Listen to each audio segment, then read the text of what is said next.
బిడ్డలు ఈ మాటలు వింటున్నారు. దేవుని బిడ్డలారా, 50 దినాలు బెల్లం పనులు శక్తివంతంగా జరుగుతున్నాయి. పరిశుద్ధాత్మని అగ్గుపరచు దుష్టాంతములతో కూడిన ప్రార్థన పరిచర్య అతి బలంగా జరగబోతుంది. వేల మంది ప్రజలు మార్నింగ్ నుంచి 24 hours రౌండ్ ద క్లాక్ ఏదో ఒక సెక్షన్లో ప్రార్థిస్తూ, ఆరాధిస్తూ, దేవుని సన్నిధిని అనుభవిస్తూ అనేకమైన అద్భుతాలు వారు చూస్తున్నారు.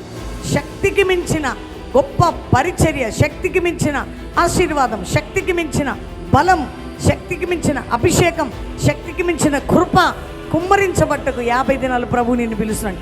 ఏ దేశంలో, ఏ రాష్ట్రంలో ఉన్నా ఒక్కరోజు, 2 రోజులు, 5 రోజులు, 10 రోజులైనా ఉండి అక్టోబర్ 16 బెల్లంపల్లిలో ముగింపు సభ, కుటుంబాలుగా రండి. దేవుని కార్యాలు చూద్దాం. ఇంతమంది చేసే ప్రార్థనలు, ప్రతి క్షణం జరిగే ప్రార్థనలు, 24 గంటల ప్రార్థనలు అనేక రీతిలుగా మీ జీవితాలను బలపరచబోతున్నాయి.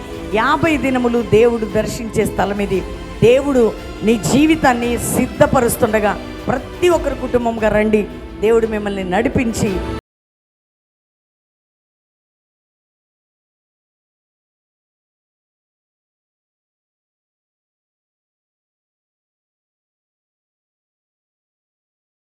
ఇక్కడ జరుగుతుంటే మాకు చాలా అసలు పరలోకం లాగానే ఉంది. అసలు వెళ్ళబుద్ధి కాదు. మేము ఎంతో ఆత్మీయంగా ఎదుగుతున్నాము. అంటే ప్రార్థనలో ఎంత ఎదిగినా అంటే ఇంటి దగ్గర ఉన్నప్పుడు ఫాస్టింగ్ ప్రేయర్లో ఉన్నప్పుడు అసలు నేను అంత ప్రార్థన చేసుకోపోయేదాన్ని. కానీ ఇక్కడికి వచ్చినాక రోజు ఇన్ని గంటలు ప్రార్థన, నేను చాలా ప్రార్థనలు ఎదుగుతున్నాను. లోక సంబంధంగా ఎన్నో వ్యసనాలకు బానిసై ఉన్న వ్యక్తిని నేను. దేవునిలో ఎంతగానో నా జీవితాన్ని కట్టుకున్నాను. నా మనసు మారింది. నేను దేవునికి నా జీవితాన్ని సమర్పించుకున్నాను. నా చరిత్రే మార్చాడు దేవుడు.